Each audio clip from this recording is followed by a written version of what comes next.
Stormwater management. How does stormwater management affect the price of homes? The answers may surprise you. I'm Jay Knight, and this is Build Baby Build.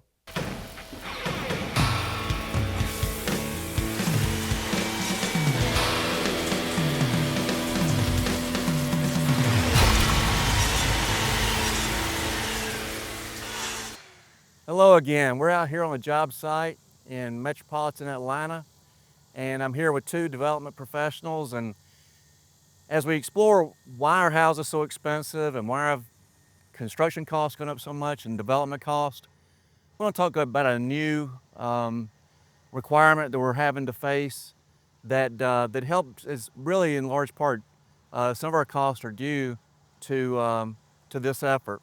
With me today are Paul Rivers and Butch Oliver. Paul, would you introduce yourself for the folks? Yes, I own Rivers Grading. I've been in business about 25 years and been running heavy equipment and doing this for a long time.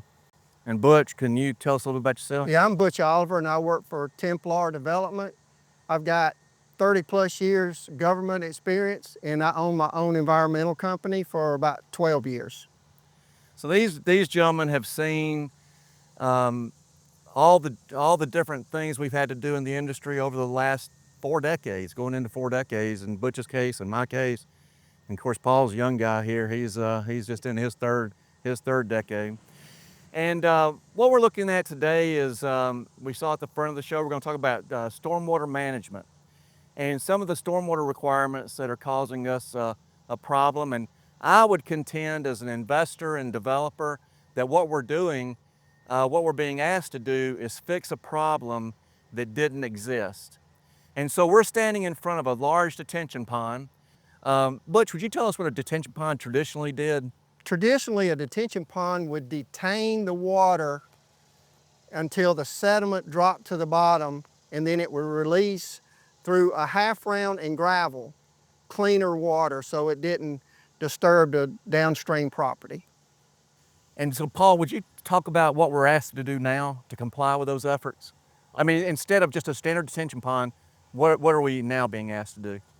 Now we've kind of gone to using a skimmer, which I think does, it's cost preventative, and what it does is it floats in the pond as the water level comes up and takes water off the top where the heavier material floating in the water sinks down.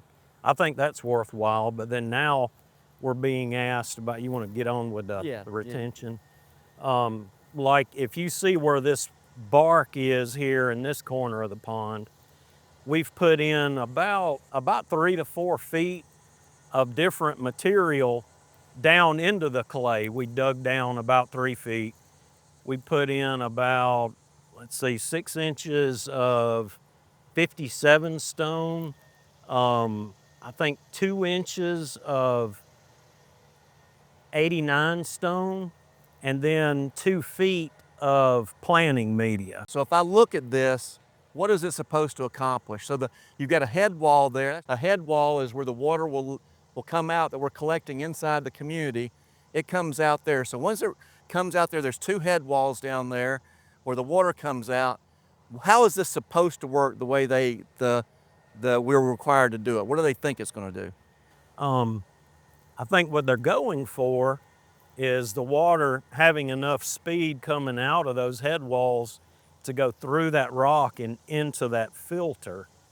But what is actually happening, if you see, the water's coming out and it's just kind of coming through that rock and it's eroding.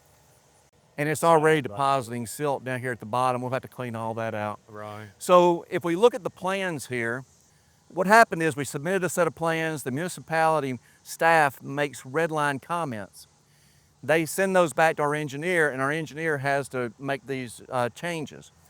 So what did the municipality ask us to do here, Paul, that if we were just doing detention ponds, we would not have had to do?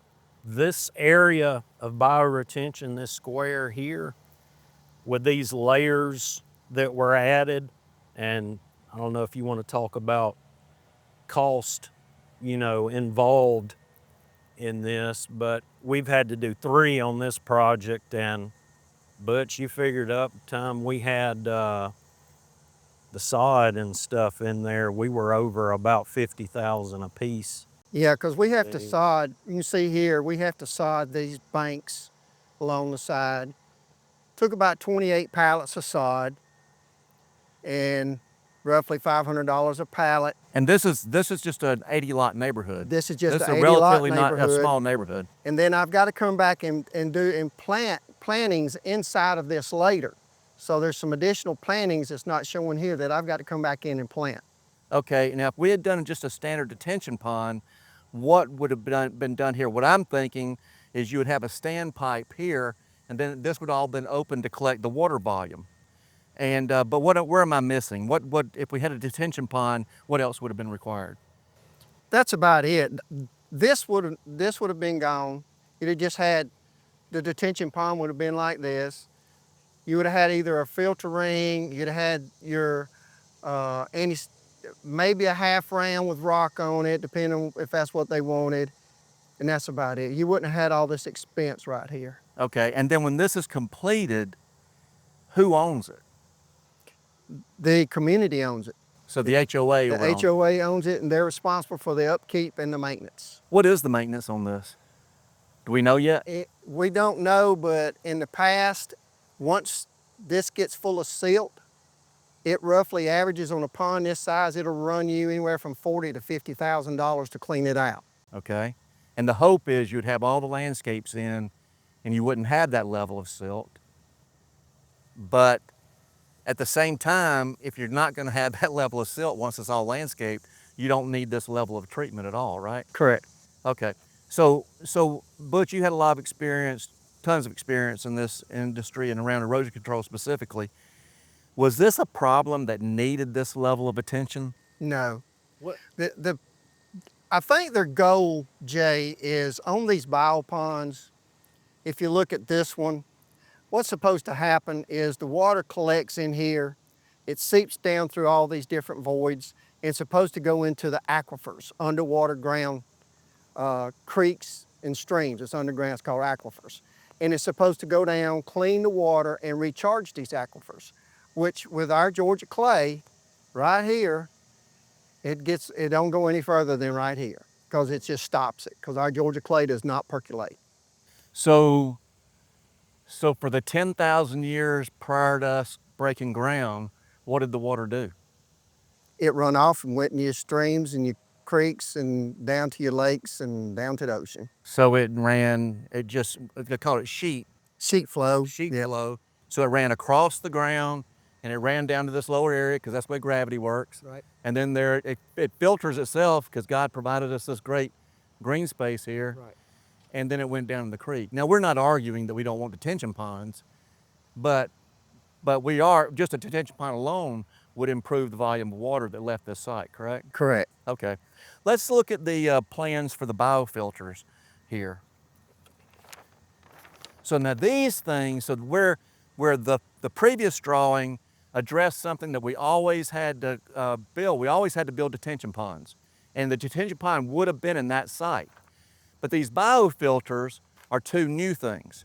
And these are, as we investigate increased cost to the developer, increase lot price to the builder, and increase home price to the home buyer, these biofilters are things that we never had to do. And Paul, can you describe a little bit about what they are and what they're intended to do? You want to talk about what we traditionally did versus what we do now? Yeah, maybe? do a comparison. That'd be great. We did a subdivision to compare Flakes Mill, where instead of having this biofilter, come in, we just had, a nice gentle swell that came down to some pipes that captured the water and sent it into the main detention pond, versus now we've got, we've got 6 inches of sand, 2 feet of rock, and then some stone wrapped in fabric to, catch this water before it goes into the drain, which is, we still got a drain, from the pipe there. But What's the goal?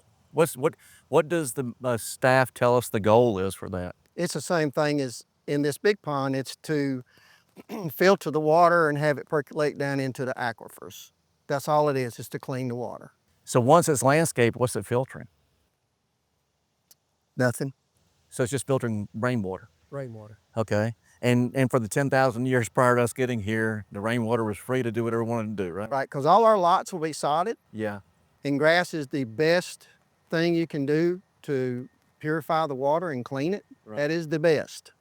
Actually, a fully grassed community probably has less water leave the site than it was before we got here, as far as it was wooded, but everything underneath is kind of wide open. You don't have that near that amount of dense vegetation. Right, well, and your detention pond is designed with the OCS so that at different rain storms, it releases a certain amount of water, and you can't release more water than post-development. And so that your detention pond holds the water back. That's why it's a detention pond. It detains the water, and it goes through that OCS at a slower rate. So everything settles in it, it holds it back, so you're catching stuff in your main detention pond. I think that, so we think there's probably $150,000 direct cost between the landscaping and the additional requirements inside these things. I think we agree that we lost about 8 lots in complying with this because of the amount of real estate that it takes to build these filters in this pond. And so in an 80 lot neighborhood, a loss of 8 lots increases the cost of every lot by 10%. So you've got 10% additional cost there. You have a $150,000 development cost. And this is happening in a market that says it needs more houses and says it needs more affordable houses. And because of these mandates, we're routinely having to do things that offer no appreciable benefit to the buyer and only increase cost.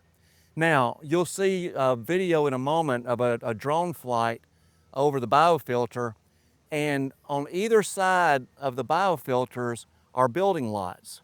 And what you'll see there, I hope the perspective will illustrate or demonstrate, is the amount of usable backyard is going to be a challenge for us. Now we're going to build the homes and we're going to sell the homes and we're going to make that beautiful and we're going to make it usable and we're going to make the people love those backyards. But that's going to cost some money as well. Paul got me to walk down this biofilter down in the backyard of one of our homes, and we just wanted to demonstrate what this typically would not have existed. Normally, until the last few years, this would have been a flat backyard, but now we've had to create this filter system at the property line.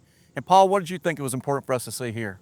What I wanted to demonstrate is when we got all this graded and got everything put in, once we put our different materials in the bottom of this pond, we had an 1.5 inch thunderstorm happen the night when we got done, and the guys were coming in with the sod the next day to help erosion on the slopes. But this is one of those things you can't stop. But now we had runoff in this corner here, and this part of the bioretention is now full of silt, and it's no good.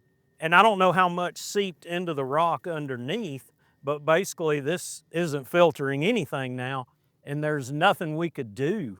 It's just Mother Nature. You can't control it. Right. And we had very favorable rain conditions. We'd got this in really quick, all 3 of them, but still something like this happened, and now you're looking at another $50,000 to redo it because this is wrapped in fabric and got all the different layers. I can't come in here and just dig this little section and replace it. It's pretty much So what's likely to happen is we'll be getting our inspection, and the inspectors for this municipality will see this, and they'll ask us to dig until there's no silt, correct? And so we don't know what the added cost of this is going to be. So if things ran perfectly, we were going to be down $150,000 in unnecessary cost. plus the loss of at least 8 building lots, and now the repair on this. And so once again, we think that us and the municipalities and the councils and the commissions, we think we're all on the same side. We all believe that there needs to be more houses and more affordable houses. But this, I believe, is an unintended consequence of this type of requirement. And we don't even know what the implications will be to the HOAs. And when that happens, it'll be years down the road, and we know the rain will continue to fall even after it's taken over by the HOA, correct? Oh, yeah. And they don't have access to a Paul Rivers grading company or a Jay Knight or a Butch Oliver at Templar Development. I get an email every month on how rock prices are going up. Yeah. So I'd hate to know what this will cost in 10 years. So this is supposed to fill it with water and run into that? It is, and a pedestal top goes over that just to enclose the hole. And so we essentially, by having that thing elevated a couple of feet above this, we're encouraging all the silt to cover all this rock, right? We are. Yeah. I think that's just something, and I'm thankful we had this opportunity to illustrate what the reality is in the field, because I don't think anybody would agree this is a good idea. So what we believe is the municipalities and the staff, with the best of intention, who can argue about clean water? Everybody wants clean water. But I think we've overdone it a little bit. And I think what we've seen here is that with the best of intention, we've solved a problem that didn't really exist. And now we've caused a problem that we all can agree exists. And that problem is housing availability and housing affordability. Paul, Butch, I want to thank you guys so much for being here. Your expertise is appreciated. Is there anything else you'd like to add before we go? No, I just appreciate it. Yeah, thank you. Thank you. Thanks so much, guys. Thanks, Jay. Thank you. Okay, we're back in the studio with Lance Alexander. You all have just seen our field trip. And those things, we talked about the cost when we were in the field being about $150,000 to $200,000. We think it's going to be more than that when you have some maintenance involved. Well, in addition to that, we lost 8 building lots. And if you have the combination of those 8 building lots lost and the cost of those biofilters and the detention that we're building now, we're looking at every other house in the neighborhood having to be $16,000 higher than it would have had to been if we didn't have to implement those stormwater measures. With me today is Lance Alexander with North Star Mortgage. Lance and I have worked together a good bit over the years. And Lance, can you introduce yourself, what your history is in the industry, and why you got in this industry? Yeah, for sure. So I got in the business 18 years ago. My brother Jay got me in the business. He's a grad from Georgia Tech as well. And he got out of chemical engineering and got encouraged to get in the business by one of our cousins, Michael Stallings, 20 years ago now for him. He got me in a couple years later. Had a good technical mind for math and numbers. I was an engineer at heart. So he got me into the mortgage side because there's so much financial numbers and financial engineering involved in getting a first-time home buyer actually approved for a loan, right? Mm-hmm. There's actually a lot of engineering involved with that. But a lot of people may not realize that, but it's really, really an engineer mindset. But yeah, about 18 years ago, got in the mortgage business. We started working with Knight Homes probably 15 or so years ago, 2008, 2007, somewhere in there. And my boss, David Stallings, first met Chris Knight at a neighborhood back at the market crash. And I think he said you guys were selling like 4 homes a month at the time. Yeah. And he said, David, you have this one loan. If you can get it done, you can be one of our lenders, a preferred lender here, but we need this loan to make payroll this month. Yeah. Right? Like it was a downtime in the market. Now, Knight Homes exploded. So we've been with you guys through the growth and through the growing pains. But yeah, 18 years of doing mostly new construction financing, right? Really heavily in the Atlanta market. Yeah. Growing with you guys a lot. So yeah, that's how we got We the business. appreciate you helping us grow the business. So thank you, and our buyers appreciate it as well. So when we looked at that neighborhood, Lance, we were looking at a neighborhood that's going to be $440,000 townhomes, but they could have been $424,000 townhomes. Right. So when I'm looking at that, when you start talking in numbers, $400,000, $500,000, $16,000 doesn't sound terribly significant in some regards, but right now with interest rates being a little high and a little uncertain, credit scores there's not much leniency on credit scores right now. What is the implication of a $16,000 price increase from 424 to 440? Yeah. If you qualify for 424, would you automatically qualify for 440? Yeah, not necessarily, right? So 16 grand on I mean, just do the math on that. It's roughly 4 points, right? 4%, 16 grand of a $400,000 house, just to keep the math easy. I mean, that is from a price change perspective. If you just took it off the price, it's not a huge difference. Maybe, maybe $50 to $120 a month difference in payment. Not massive. But when you consider that 16 grand could be applied to the interest rate, and in this market, that's what most customers are doing, right? They're taking their seller pays, they're applying it directly to a permanent interest rate buy down, Right. right?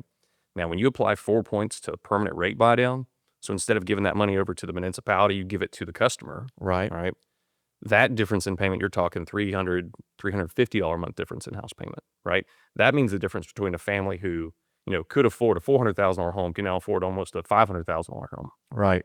right? It's a huge uptick in how much now they can afford from a debt ratio perspective. That's massive. And in our case, we're not giving the money to the municipality. The municipality standards are causing us to spend that money. Oh, gotcha. But in this case, we're actually digging a hole. Yeah. And So no one gets the money, we're right?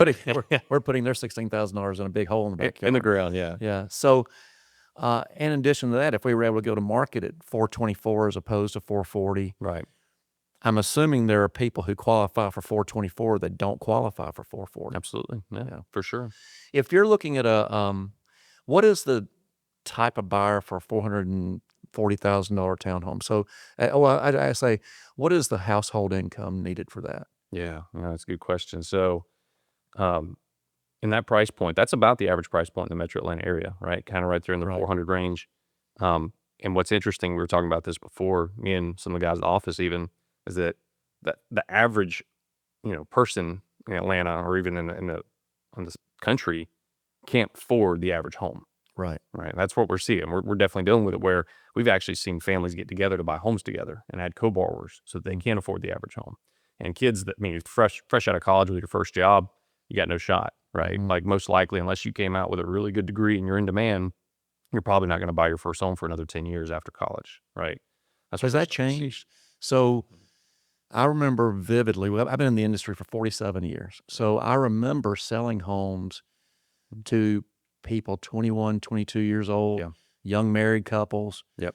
And even as ancient as I am, not everybody got married at 21 years old, Right. but it was homeownership was accessible. Yeah. You mentioned before we went on that your dad had bought a home in 87. Mm-hmm. My father bought a home in 1966, I think. It was $13,000. Yep. And I think he worked at Georgia Power. He soon worked at Lockheed after that. But what was interesting is he was 26 years old, and the neighborhood was full of families the same age, and the moms all stayed home. Mm-hmm. So you've got all these young, dynamic families starting their life.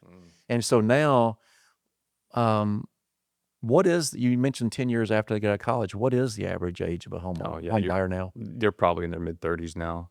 Has that changed in the time you've been in? Oh, dramatically. Yeah. When I got in the business, I bought my first home at 21, right?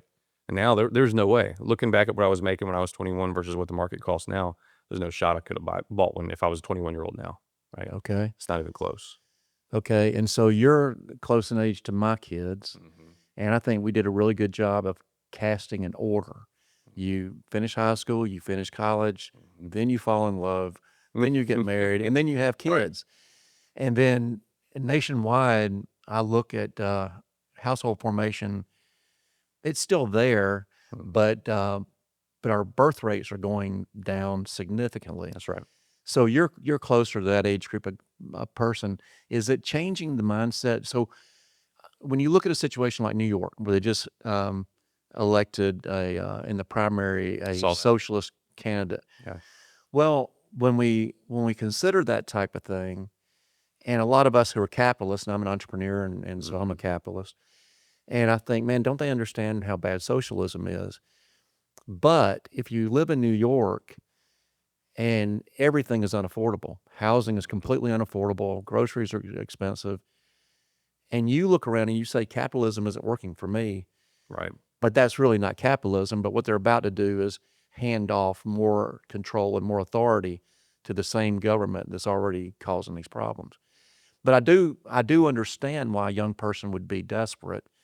And then when I look at young people my kids' age who are delaying getting married or delaying having children, and they're not able to buy homes until they're in their mid-30s, Yep. you meet more of those people than me.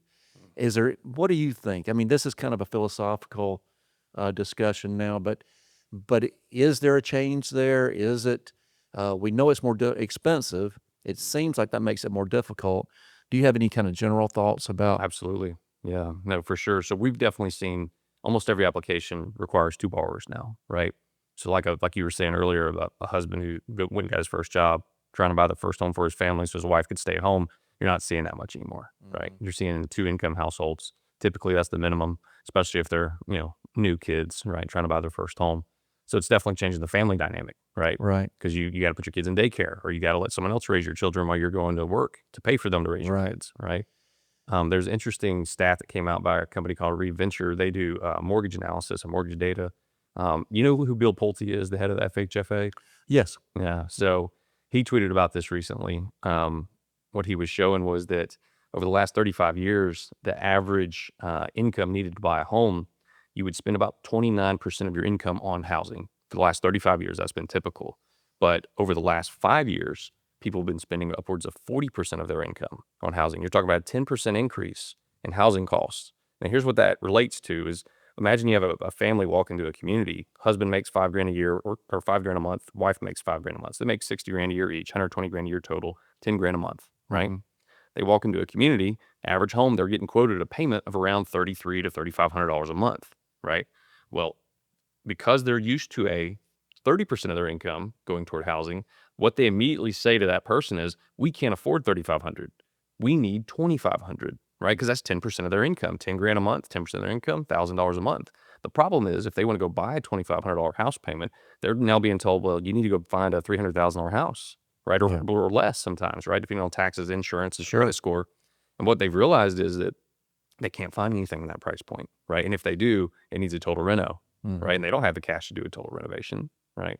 So it's home affordability over the last 5 years specifically has gone up over 10% of your monthly income and increase. So, I mean, again, that's no small number. You're talking $1,000 a month difference for a family that just makes, and not huge incomes, right? We're talking 60 grand for the husband, 60 grand for the wife. They're just barely breaking the six-figure mark, right?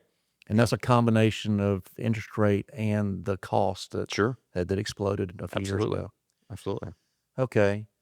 Well, so we need to circle back to the $16,000 increase that Yep. the issue we're talking about today caused. And I think, and we're going to talk about this when we talk about curb and gutter. We're going to talk about this when we talk about architectural standards, and hopefully you'll be able to join us and talk about those as well. But right now we're looking at the government being directly responsible for over 25% of our cost. And that's in direct fees, and that's in compliance to regulation that the government sets. Right. Some of those things may be a good thing, but the one we examined today, it offered really no appreciable value. With the best of intention, the government, we want clean water. Everybody wants clean water. Sure. But there's no appreciable benefit to the buyer, but they're having to realize a $16,000 price increase to their home. And what I'm concerned about is that so many of us in the industry, as a developer and home builder, we have to go through, and we're talking to all our trade partners all the time about, hey, we got to shave cost. We've got to get the cost of ductile iron down. We've got to get the cost of grading down. Right. Thankfully, fuel is coming down. Yeah, That's helped a lot. And then we talk to you guys. Hey, we got to get financing Yeah. down. We've got to be able to be competitive and help our buyers, but we need to do it in a manner that doesn't cost us everything. The entity that's part of the equation, our big partner in the room, is the government. Sure. And we have to assume they also have the best of intention. They want more home buyers in their communities, and I don't think they fully understand the implications of some of these requirements. So what we are doing, and I'm glad that you're here to talk to us, Lance. Thank you. Yeah. Is trying to identify superfluous things, Right. and let's at least get rid of those things, because that's what we all have to do when we tighten our belt. Is the first thing we get rid of is the $10 cup of coffee, Sure. and then we finally work our way down to the $70 internet bill or cable bill, whatever it is. And but we do have to start making cuts. And if the government is as interested in that as we are, and I think they are, then we can help educate them on how some of these decisions are impacting people who would like to live in their communities. Right. And we as a society would be healthier if these young families were able to go out and get homes that they could afford, and not be house poor. And so we appreciate you coming in and talking about that today. Yeah. Thanks for having me, Jay. Yes, sir. Thank you, Lance. Awesome.